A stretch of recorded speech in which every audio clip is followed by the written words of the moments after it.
அஸ்ஸலாமு அலைக்கும் வரஹ்மத்துல்லாஹி வபரகாத்துஹு. அல்ஹம்துலில்லா வசலாத்து வசலாம் அலா ரசூலில்லாஹி அம்மாபாத்.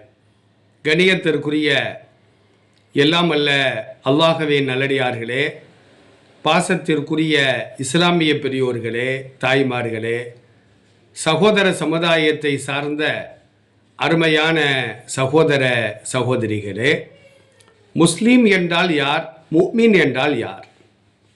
முஸ்லீமும் முஃமினும் ஒன்றல்ல, இரண்டுக்கு மத்தியிலே நபிகள் நாயகம் ஸல்லல்லாஹு அலைஹி வஸல்லம் வித்தியாசத்தை காட்டுகின்றார்கள். திருமதியில் 2627வது ஹதீஸாக ஒரு ஹதீஸ் பதிவு செய்யப்படுகிறது. அதில் நபி ஸல்லல்லாஹு அலைஹி வஸல்லம் முஸ்லீம் என்பதற்கு ஒரு விளக்கம் கூறுகிறார்கள், முஃமின் என்பதற்கு ஒரு விளக்கம் கூறுகிறார்கள்.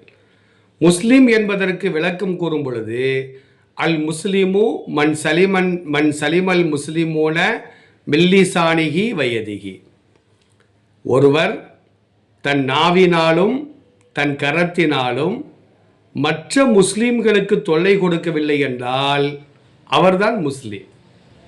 நாவினாலும் தொல்லை கொடுப்பது கூடாது, கரத்தினாலும் தொல்லை கொடுப்பது கூடாது. இந்த இரண்டு தொல்லைகளை விட்டும் யார் தன் நாவையும் தன் கரத்தையும் அடக்கிக் கொள்கிறாரோ இவர்தான் முஸ்லீம் என்பதாக நபி ஸல்லல்லாஹு அலைஹி வஸல்லம் கூறினார்கள். ஆனால் முஃமின்னா யார் தெரியுமா? வல் முஃமினு மன் அமினஹுன்னாசு அலா திமாயிஹிம் வ அம்வாலிஹிம். முஃமின் என்றால் அவர் மற்ற மனிதர்களுக்கு, முஸ்லீம்களுக்கு அல்ல, முஸ்லீம்களுக்கும் முஸ்லீம்கள் அல்லாதவர்களுக்கும் அவர்களின் பொருளாதாரத்திலும் கை வைக்க மாட்டார், அவர்களின் உயிரிலும் கை வைக்க மாட்டார்.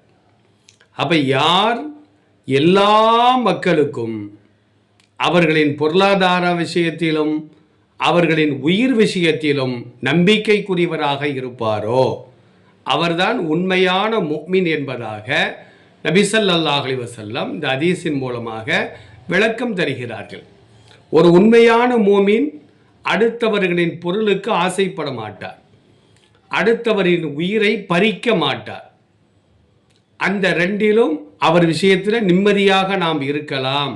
இவர்தான் உண்மையான முஃமின் என்று நபி ஸல்லல்லாஹு அலைஹி வஸல்லம் இந்த ஹதீஸிலே குறிப்பிடுகிறார்கள். உண்மையான முஸ்லிம்களாக, உண்மையான மூமின்களாக வாழ்வதற்கு முயற்சி செய்வோம். அல்லாஹ் அருள் புரிவானாக.